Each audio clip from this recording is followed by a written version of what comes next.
dalang bagong pag-asa. Sa ating bayan may tining na nagkakaisa, pangako ng bukas na hindi na nag-iisa. Ang bawat sulok ngayon ay may ningning, puso ng serbisyo ang sa atin ay dumating.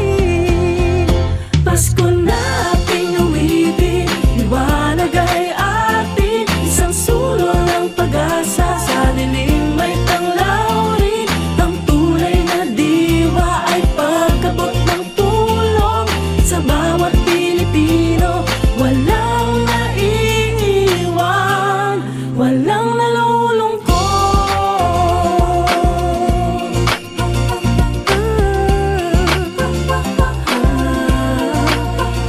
Di na mahirap ang paghingi ng tulong, ang pintuan ay bukas, sa bayan ay alay, sa bawat kabuhayan may bining itinanim.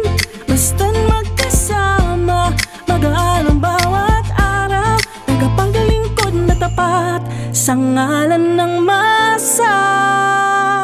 Kahapon pa ang pasasalamat ko po talaga sa Office of the Vice President. Biglaan po talaga ang pagdating po ng tulong po natin. Yung nagpakain po, malaking bagay po yun. Itong mga bagay na to ay magsisilbi pong nakatatak po sa puso at isip po ng mga mamamayan po natin.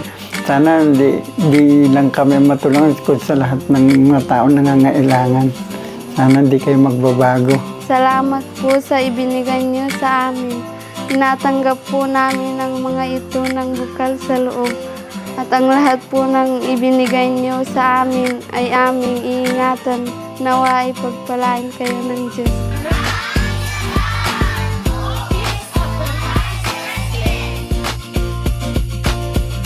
Mula sa puso namin hanggang sa inyong tahanan, bisig na malakas ang hatid sa oras ng pagsubok. Ngayong Pasko, pag-ibig ang supling sa bawat hakbang, ang kapwa ay kasali. Pasko na